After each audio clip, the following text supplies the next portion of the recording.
Migo Panin, everyone. Welcome back to my review of Mr. Monk's last case. Okay. So, pretty recently I just got into Monk.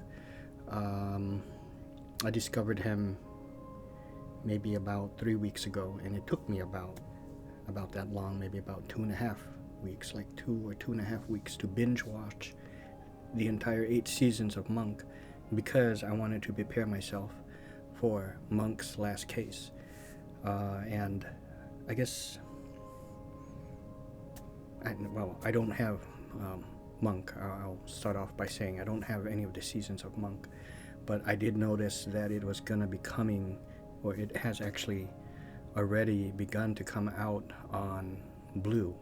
So I think I'll just wait for that and then pick up the entire season, for cheap. Okay, so that's what I'm gonna do, and I guess quickly I'll give my review of the entire season of Monk. And I guess I'll say I would give Monk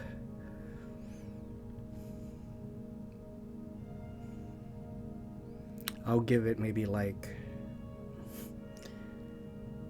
a 9.5 out of 10. I really loved it that much, so 9.5 out of 10 for the complete season of Monk. So there's going to be spoilers here, so keep that in mind. So if you haven't seen the show and you plan to, then I guess stop right here. But if you've already seen it, then as I said, there's going to be spoilers. I was already kind of spoiled when I saw the trailer for Mr. Monk's last case, because he mentioned, again, spoilers, Trudy's daughter. And then, so that was one of the things. I was also spoiled. There was something about a couple years back where there was Mr. Monk in lockdown during the COVID.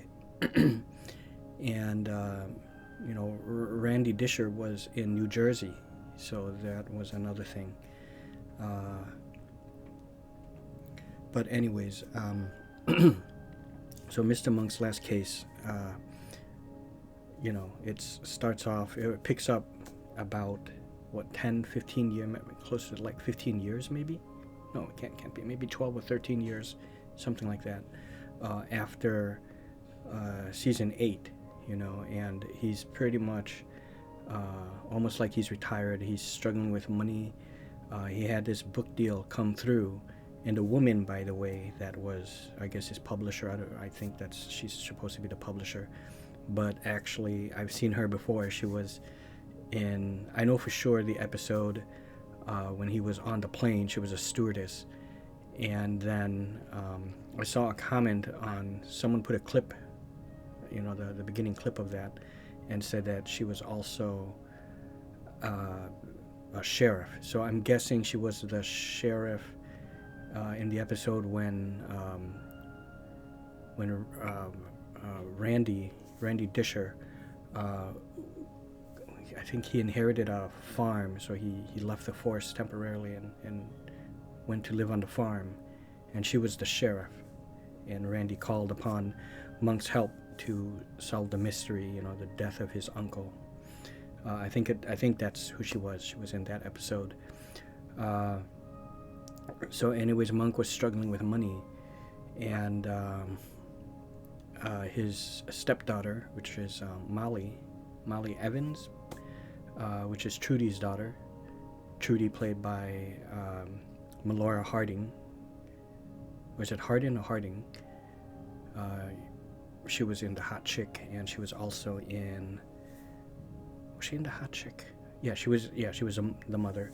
And she was also in 17 again. She was a principal. What was I saying? That's Molly. Okay, she's the daughter of Trudy. Okay, and sorry, I'm trying to collect my thoughts. And she's engaged to marry this guy named Griffin, who is like a daredevil. He does bungee jumping and just jumping off high places and just does a bunch of crazy stunts. An accident befell him, okay, during the bungee jump. I won't say any more. And she suspects there's this billionaire, and who's played by James Purfoy, whom I know from Solomon Kane, and there's other things he was in, but Solomon Kane for sure. And I think maybe he was in another film called Ironclad. It was like a sword and sorcery, more like a medieval kind of film. I think it also starred Paul Giamatti. I think that was him in there, but for sure he was in Solomon Kane. He was Solomon Kane, James Purfoy. And so that's whom,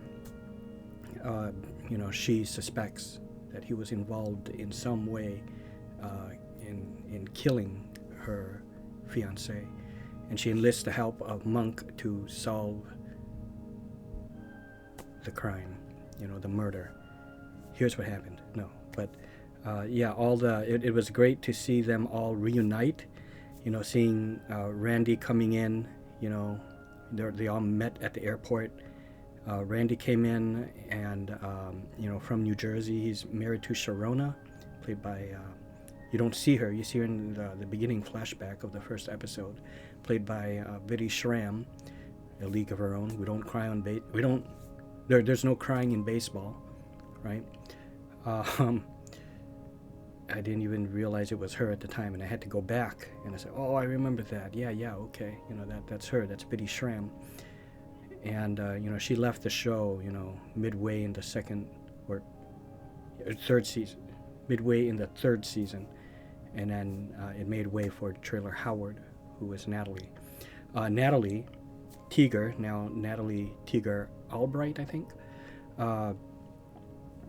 She meets Monk also in the airport, and then later on we see Stottlemyre, who's retired from being a captain, but he is now the head of security for James Purfoy's character, and he has it good. He's married to TK, which the T stands for Trudy, but different Trudy, of course. But in the series, she was played by Virginia Madsen. I think she starred in at least a couple episodes, maybe even 3. And, he ended up marrying her. But we hear her character by name, but we don't see her. We don't see Sharona, even though she is mentioned. Well, we don't see the current Sharona. And then, Randy Disher, how he's known as like a clown, almost like a Gilligan of the show, but not nearly as bad as Gilligan. But him coming up with his, how he thinks things happen, and he's kind of like a goof. There's an explanation how he made a replica of the bridge where the fiancé died on, and he made it out of Legos that was, used to be 4 Millennium Falcons put together, and he constructed the bridge.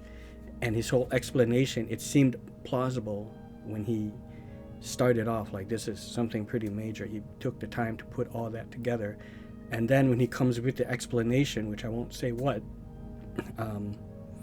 even though I said there's spoilers, but I don't have to mention that, but just it was very funny, the explanation, what he thought happened. And then Stottlemyre, Leland Stottlemyre is just like, no, Randy, no, that's not possible. That's not. No one would think that. Something like that. It's like it's possible. No, Randy, it's not.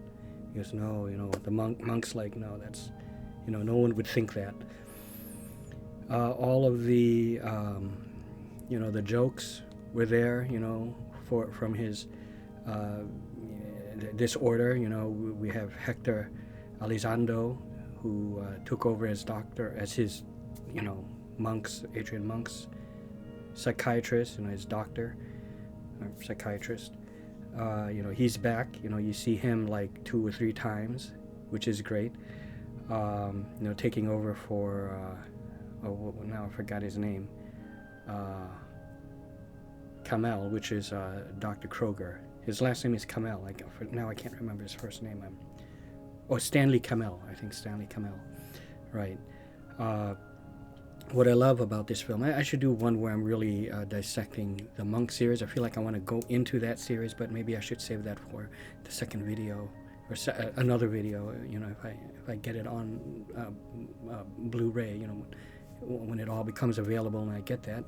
But I love how with this movie they didn't try to go too big, you know. They just kept things, you know, if it ain't broke, don't fix it, you know. They kept it with that same format. The movie's about an hour and 37 minutes, you know, almost like a part 1, part 2 episode of Monk put together. And honestly, no one missed a beat. They all felt like they were playing the same characters, yet evolved, you know, and of course older. You know, there's a part where Leland's like, look, you know, we're not kids anymore.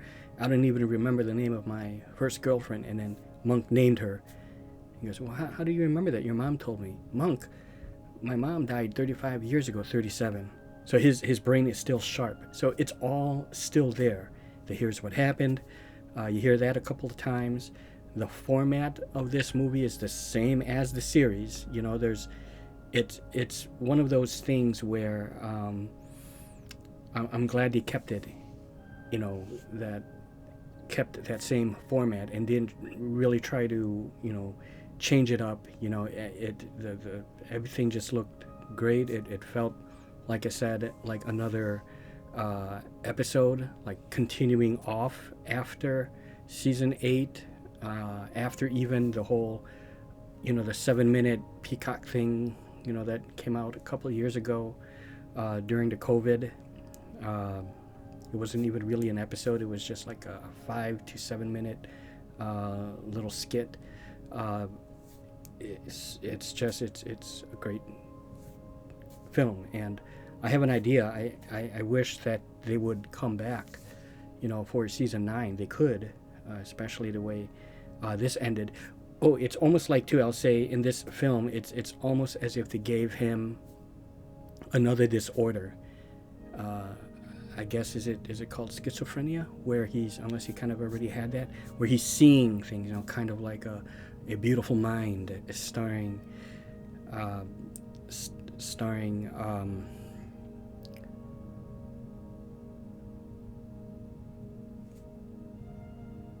Russell Crowe, right? Russell Crowe, and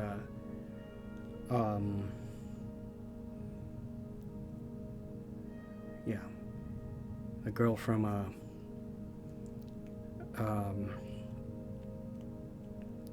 Labyrinth and Phenomena, Jennifer Connelly. So he's seeing his wife Trudy, played by, of course, as I said, Melora Harding. I love how they didn't try to make her look like young like she was in the series. They just kept her. She's still gorgeous, and you know, aged gracefully. She did, and it's almost as if the way he's imagining her, it gives it that effect that she's still always with him and aging with him still. So it's great. And at the end, let's just say he sees a bunch of the ghosts of the people whose lives he avenged. You know, not really avenged, but set right, even though they're dead. But he helped put their souls to rest. You know, he kind of like he sees them. And if they do come up with a season 9, which I really wish they would, at that age, maybe move to New Jersey or move to wherever, you know, and bring them all back. Not only that, but take it a step further, reintegrate Biddy Schramm into the cast along with Trailer Howard, you know, Natalie, you know, keep them there. Bring in John Turturro as a permanent, you know, who plays Ambrose, you know. Back in the day, like I said, I probably only seen no more than a couple episodes of Monk, you know, back in the day when they were first, you know, new, you know, very early 2000s, mid 2000s. I seen the episode, and both of them were the Ambrose episodes, where you first meet Ambrose, And then the next time I seen an episode was during the Halloween episode with Ambrose. You mean the one where the house where the special man lives? The man who never leaves his house? Yeah, where the special man lives. That's the episode I remember seeing back in the day, but that's pretty much it. But I would give Mr. Monk's Last Case, I would give that one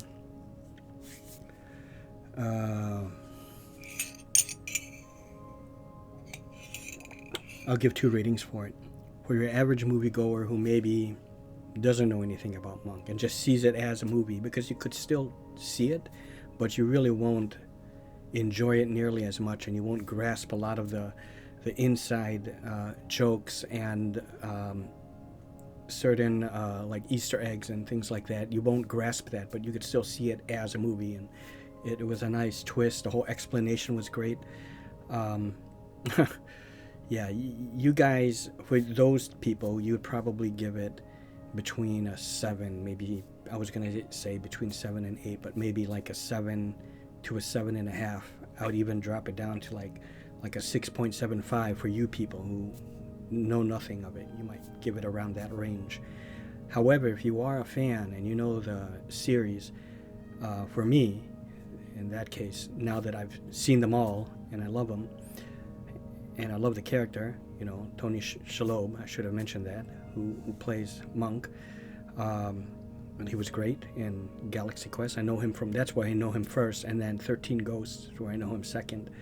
And I knew he was Monk, even though I said I only seen like a couple episodes.